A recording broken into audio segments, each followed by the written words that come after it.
रेणुका की शादी कुछ ही दिनों पहले शास्त्री नगर में हुई थी। रेणुका बहुत ही आलसी लड़की थी। वो दिन भर बेड पर सोती रहती या फिर मैगजीन पढ़ती रहती और घर के काम भी धीरे धीरे ही करती। एक दिन उसकी सास उसके पास आती है। बहू, आज बेसन का चिला बना दे, बड़ा मन कर रहा है। हाँ मम्मी जी, बनाती हूँ थोड़ी देर में। थोड़ी देर में? अरे थोड़ी देर में तो रात के खाने का वक्त हो जाएगा बहू। अच्छा मम्मी जी, तो फिर आप रात का खाना ही खा लीजिएगा ना।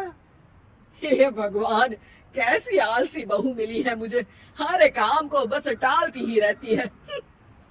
रेणुका दिन भर बस आलस पना ही करती रहती।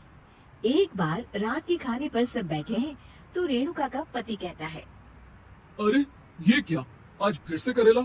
रेणुका, हफ्ते में तीसरी बार ऐसा हुआ है कि करेला बन रहा है। कुछ भी बना लिया करो। अरे इतनी सारी सब्जी मिलती है मार्केट में। हाँ, पर अब कौन मार्केट जाए और सब्जी लेकर आए, इसलिए जो था घर पर वही बना दिया। बहू, फ्रिज खोलकर देखती तो पता चलता कि सारी सब्जियां रखी होती है, पर तुम्हारा आलसपन खत्म हो तो तुम्हारी नजर जाए ना। विशाल कमरे में आकर रेणुका से पूछता है, रेणुका, मैंने कहा था तुमसे कि मेरे लिए रुमाल ले आना। मेरे सारे रुमाल खराब हो गए हैं। तुम ले आई क्या? आज नहीं गई, कल ले आऊंगी।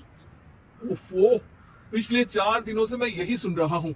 बिना रुमाल के ऑफिस जाना पड़ रहा है। तुम तो बहुत ही आलसी होती जा रही हो रेणुका। आपको रुमाल की जरूरत है ना, तो खुद ही खरीद लीजिए ना। हाँ, अब वही करूँगा। तुम्हारे भरोसे बैठा रहा तो कुछ नहीं होगा। एक दिन दरवाजे पर बेल बज रही होती है और रेणुका सोफे पर बैठी होती है, पर आलस में दरवाजा खोलती ही नहीं। अरे बहू, कितनी देर से बेल बज रही है? क्या कानों में रुई डालकर बैठी हो जो सुनाई नहीं दे रही बेल? मम्मी जी, अब आप आ ही गई हैं तो आप ही खोल दीजिए ना दरवाजा। क्यों मुझे ताना मारकर और देर कर रही हैं? अरे वाह, उल्टा चोर को तवाल को डांटे। सास दरवाजा खोलती है तो उसकी पड़ोसन दरवाजे पर खड़ी होती है। दरवाजा खोलने में इतनी देर क्यों हो गई? सब सो गए थे क्या? और यह भी कोई वक्त है क्या सोने का? हाँ? अरे नहीं नहीं, ऐसी कोई बात नहीं है। आइए आइए, आप लोग अंदर आइए। ओफो, इन सबको भी अभी आना था। अब मम्मी जी लगा देंगी मेरी ड्यूटी किचन में। बहू पकोड़े तल दे, बहू चाय बना दे।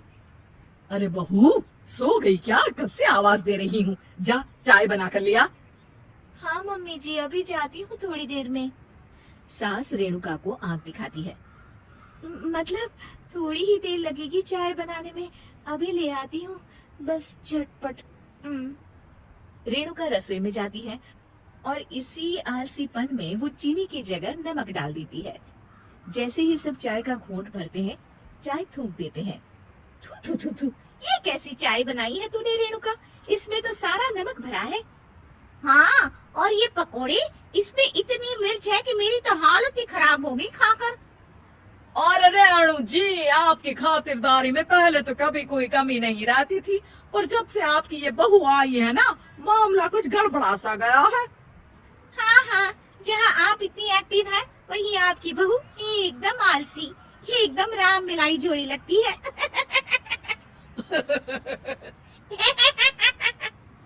अच्छा जी, चलते हैं अब। नमक वाली चाय पिलाने के लिए बहुत बहुत शुक्रिया। सब वहाँ से चले जाते हैं।